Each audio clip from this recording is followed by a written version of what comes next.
गोंद फेंक कर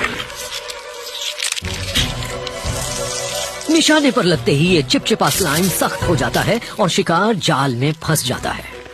वेलवेट वर्म कॉकरोच के अंदर अपना पचाने वाला लार डालेगा और फिर कॉकरोच के अंदर का हिस्सा चूस जाएगा।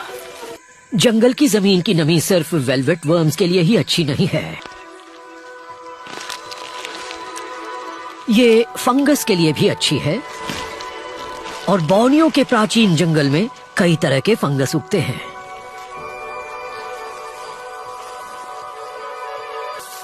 पुराने अवशेषों को गलाकर स्लाइम मोल्ड्स और फंगस दुर्लभ पोषक तत्वों को नई शक्ल देते हैं।